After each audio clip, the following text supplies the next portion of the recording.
Hey, Dub Nation, it's Steve Kerr, and you're listening to Willard and Dibs on 95.7 The Game. All right, continuing here on Willard and Dibs, 95.7 The Game. It is that time. Let's talk to the coach. Steve Kerr is brought to you by Xfinity. At home or on the go, you'll get the fastest internet to all your devices and presented by Great Clips. In sports, success is about team effort, and the same is true for your hair. Great Clips, it's going to be great, kind of like the three-point shooting of the Warriors last night. Steve Kerr joins us. Hey, Coach, how we doing? Doing well. How are you guys doing? We're doing good, but I'd love for you to explain to the audience why you thought the team actually didn't play that well last night. Well, I mean, I always look at the process, not so much does the ball go in or not. We obviously shot it well. I mean, that was an incredible display of marksmanship, but didn't feel like it was our best defensive game for sure. And then offensively, I thought we could have passed the ball better, but I'm nitpicking. I mean, it was a great effort. You guys really competed, and a hell of a win. 37 assists, only 15 turnovers. I say only because, I mean, we've had games where there have been far more than 15. Other than the defense, is there anything process-wise that maybe irked you about the offense that put up 134? I didn't like the passing early in the game. I thought we were making some careless passes and some that were just ill-timed or off target that took us a little bit out of rhythm. But, you know, our guys made up for it by knocking down so many shots. I mean, honestly, Coach, are you now drawing up some plays to get Draymond more threes? No, I don't need to do that. He's going to be open. I mean, guys are the way teams defend us, and it makes sense, right? I mean, you're trying to take Steph and Klay away, and so you have to offer help, and you have to try to clog the lane a little bit, and so people are going to leave Draymond open. He's used to it, and that's why, when he takes him and he knocks him down, he makes sure to point at the other coach and talk a little trash. So, yeah. Coach, here's a question I really wanted to ask you, and something we're kicking around today, and really am looking forward to your perspective on this, because you look at this team right now, you guys look as good as anyone. You're playing fantastic. Second half of the year, you've been as good as anyone. So in your eyes, the journey you've been on, why are you guys the 10 seed? Well, the number one reason is because the West is so damn good. I mean, that's really easy to figure out when you look at everybody's records and how many talented teams that are out there that are absolutely going for it. Teams have sold out to put the best rosters together. And so there's just very little margin for error. When you look at the top 10, 11 teams in the West, clearly three teams have been better than everybody else with, OKC, Minnesota, and Denver. But everybody just seems so bunched together. And so every game's close. We played more close games than anybody in the league. And I think early in the season, we lost more than our share of those, and we're trying to make up for it now, and we're winning some of the close ones. Winning close ones and also playing great right now, and it feels like Andrew Wiggins is playing as well as you said that he was 8 weeks ago, and Klay Thompson, a little bit of a late-season renaissance. What's the confidence level inside the locker room as you head down the stretch here? 3 games to go in the regular, and then play-in games yet to come. Yeah, confidence level is really high, and our guys are feeling good about themselves and about each other. There's a really good chemistry and commitment to one another on this team that's been there all year, and I think that's one of the things that's allowed us to get to this point and play through the adversity that we had early in the season between the injuries, the suspensions, even some of the just struggles with our play. The guys have stuck together throughout, and I'm really proud of them, and it's fun to watch them play. I thought Wiggs last night was key right away. He played a great game, and we had a lot of guys step up and play well. Steve Kerr with us, as he is every week. Willard and Dibs, 95.7 The Game. Coach, Steph said last night after the game he doesn't envy the job that you've had to have. I mean, everyone always says, great problem to have with too many good players or a lot of depth. In this case, I wonder if you feel that way because of the math that has been difficult for you? How would you describe sort of the role and rotation dance that you've had to do this year? Well, it's been a challenge, but I will 100% take this over the opposite and not having enough guys. We are, I think, one of the deepest teams in the league, maybe the deepest. And so what that's meant for us is that we've been able to survive, injuries and absences and also develop young players and accomplish a lot of things at once. Obviously, the goal is to win a championship, and we're still in the mix for that. But a lot of good things have happened because of our depth and because of the quality of the human beings involved. I mean, guys like Loon and Moody, who are really good players and have started games and, helped us win championships. I mean, for them to not be in the rotation last night, that's really tough. But they're such good people that they stay with it, put their work in every day, as they're doing right now as we speak, and they stay ready for when their time comes. So we're lucky to have such good guys. Do you feel like that now, 79 games in, you found your starting five with Draymond, Wiggs, TJD, Klay, and Steph? I do, but these things always remain fluid. You just have to adapt and adjust, and be willing to do so at any moment's notice. So it'll be interesting to see how this plays out. We obviously, really want to finish these last 3 games off and maybe even move up to 8 potentially, give us 2 cracks at it in the play-in. But as we go, whether it's the play-in or, beyond that, if we get through into the first round, we've got to be ready to change lineups at any time, because matchups often dictate that during the postseason. Coach, obviously, you'd love to move up to 8. There's an advantage there. But if you end up in the 9-10 game, looking at the way you guys have played on the road, how important is 9 versus 10 to you? Well, we want it. I mean, we really played well on the road, but you always would prefer to stay home. We feel really comfortable at Chase. It's nice not having to get on a plane. We got our home crowd, so we for sure want a home game. But the 8 is really the goal. I mean, if you can slide up to that 7-8 game, and all of a sudden you got 2 cracks at it instead of 1, it's obviously a huge difference. Is there any matchup that you would prefer as you look at Sacramento or LA? Or are you just thinking more in terms of making sure your team is playing as well as it can be heading into that play-in here coming up a week from tonight? The only focus, honestly, is winning every game, giving ourselves the best chance to move up. And so I'm much more focused on the seeding rather than the opponent. So if we can sneak into 8, then I really don't care who we play. It's just a simple math equation. Get 2 bites of the apple instead of the 1. Coach, you're clicking at the right time. What are the keys to that? How did you get to this level of basketball in your mind? I think it's a number of things, guys. It's Draymond's return obviously changed our defense, after the suspension. But I think when you look at just the overall growth of the team, guys like Jonathan, Brandon, Trace, young guys, Moses, these guys, young guys who have progressed and become really important players for us in terms of winning and losing. That's been huge. And then I just think the vets have helped foster that environment. They've mentored these young guys really well. Having Chris Paul, to me, is such a huge advantage for our group. The non-Steph minutes, I've never been more comfortable with him than I am this year because of Chris. So, getting him back from injury, but also having him mentoring the younger group. It's a really, really good group of guys and a well-balanced roster. So we're healthy, and knock on wood, hopefully we'll stay that way.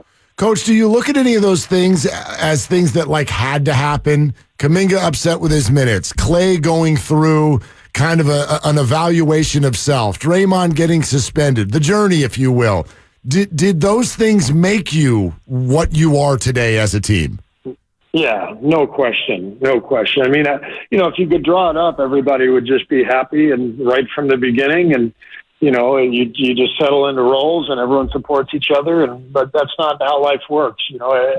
Every single one of these guys has a unique set of circumstances.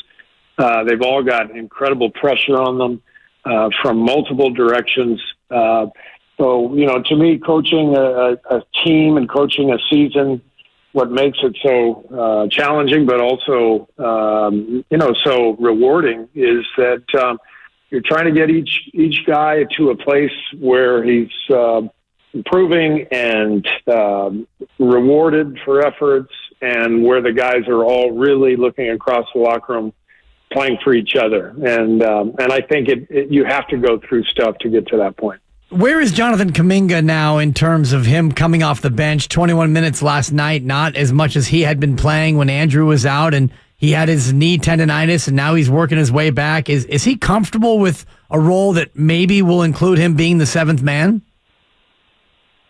Well, he's these are all different experiences for a young guy like JK. For his 3 years, he's come so far.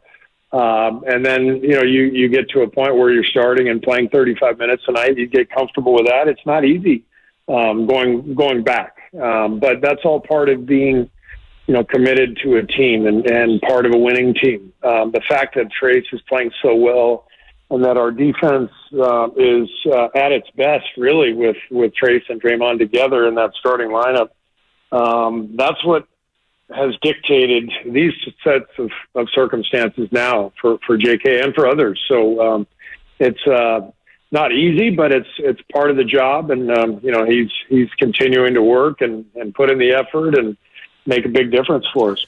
Coach, how much of the future organizational plan is based on how this postseason goes? You're talking about like future, next year's roster? What do you mean by that? Well, I just mean you've got your 2-year extension now, and this team is playing so well, so there's this feeling of like, okay, this is who these guys are. Yet the reality is you guys are in one-and-done games, at least one game next week, and so I just feel like there's this possibility that what looks like a really good team has like a really quick exit. And so I wonder how much of what happens next is based on what happens next week. Well, I think that's probably more of a question for Mike Dunleavy. But, I think in this business you can't get too worried about all that stuff. You got to just play it and go through the season and see what happens and worry about that stuff next. When you think about what's next, can you fathom a time when you don't have Steph, Klay, and Dre all on the roster together? No, that's going to be really hard to imagine. I mean, those guys really are the franchise. I mean, that what they've done the last 12 to 15 years is it's very unique in NBA history. There's only been a few franchises that have, kind of accomplished, that type of run where you have the same core group, where a fan base gets to know those guys and gets to enjoy them for over a decade. It's incredibly unique, and that's why I think we are so insistent on keeping it together, because you don't just put something like this together randomly. It's just we're lucky to have those guys. They're still all really good players. We want to keep them together. Steve Kerr with us on Willard and Dibs. Yeah, Klay is playing really well, and he opened up just this week on Draymond's podcast about what he said were 4 specific heart-to-heart conversations with you. What can you share with our listeners with regard to what Klay has been through mentally from the beginning of the year till now?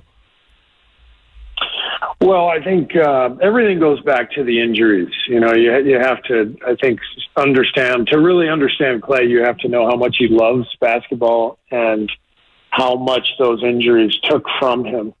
And I think this year for him has been about reconciling the fact that, yes, those injuries happened. You had 2 years of your prime completely wiped out and taken from you. But you can still move forward and have great moments ahead, and there's still plenty to look forward to. But if you get caught in the past, it's too difficult to overcome that and play well. And I think what I've noticed from him the last 6 weeks is just he's freed himself up. He's just enjoying the game. He's not worrying about anything. I think he's moved past the injuries, and he's just looking forward. And it's so great to see. I mean, it just makes me so happy to see him enjoying himself and playing with freedom and being himself. And that's the most important thing. Have you had similar conversations with Steph or Draymond or even CP3 about, the deterioration of a pro career as a former pro yourself, and eventually you got to a spot where you weren't able to do what you were once able to do? Have any of these veterans leaned on you for advice about how it goes when it starts to slip away? Well, every guy is different, and they all have unique circumstances. And I think that the guy who probably has had the closest sort of experience to Klay is Draymond. The last couple of years, just he relies so much on his physical ability to be the strongest, quickest guy out there, even though he's about 6'6" and he's playing against 7-footers and 6'10" guys. And that's not easy to do. He also relies on emotion and passion. And so when you have to do that 82 nights a year, and you've been doing it a dozen years, that's really hard. And so, I think it's my job as coach to understand what every player is going through and try to help them through that and help them be the best versions of themselves. Coach, you talked about at the beginning of the year the analytics that were showing that J.K. and Andrew were having a hard time on the court together. And now, particularly with J.K. back, I wonder if you could give an update for how those two are doing together and how you sort of assess the minutes that each are going to get now that everyone's healthy. I think we found something, when we started them together with Draymond at the 5. That's when things started to shift for those two guys in terms of their ability to play together. And by going small, it really opened up the floor for each of them. Playing with Steph and Klay or Brandon, we just had a lot of skill and a lot of space around those two guys, so they were able to thrive together.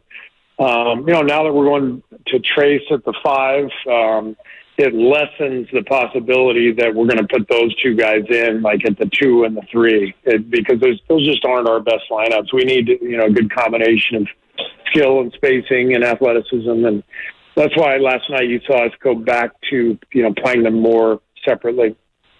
Just one more rotational one from me, Steve. 9 players last night in real minutes other than the garbage time. Is that about what you're looking for with GP and BP coming off the bench and Kuminga and Chris Paul as you head into the real high-leverage games? Well, I think yes, but with the caveat that Loon could play depending on the matchup. He's been so effective for us these last few weeks, even with Trace. Every time we throw him out there, he gives us something positive. And so there could be matchups that, put Loon out there, Moses as well. When we go to him, he's always effective. If we need a little shooting and spacing, we could go to him. This is, since we're healthy now, what you saw last night is, what we're planning on going forward with. But it really is game to game, depending on how things are going. Coach, I remember a few weeks ago you told us you hate it when the best player on the other team is out. But I wonder, with the specter of potentially playing the Lakers next week, how different of a challenge is it when AD is in versus out? Oh, it's a massive difference. I mean, he's one of the best defensive players in the world. And when he's out there, it just changes the way their guards have to play. They can't rely on him at the rim to clean up any mistakes. And it makes the game easier no matter who they're playing. Their defense suffers without him. And, I like players to be healthy, not only for their own sake, but for the league's sake and really for our sake. I mean, it's you play your best and you get the most from your team when they're faced with the biggest challenge. That's when you get to really make the most improvement. And And that's I thought we went through that in 22. In order to find the best version of ourselves that allowed us to beat Boston, we needed to play Memphis. We really did, because they were a team that gave us a lot of problems. And so as you go through this stuff, you might get a free pass once in a while and guys are injured or whatever, but in the big picture, it doesn't really do your team any good. Well, Coach, I tell you what, this is exciting, but it's nerve-wracking. What you guys are about to do next week. You all seem pretty comfortable with it, though. We do. Yeah, we're playing well. We're enjoying it, and we're just, going to go one game at a time. And I know it's a cliche, but it's literally how we have to do it. But the guys are really enjoying each other and the process, and we're in a good place right now. So hopefully we can keep it going. Okay, win these last three, and then we'll talk to you next week. Sounds great, guys.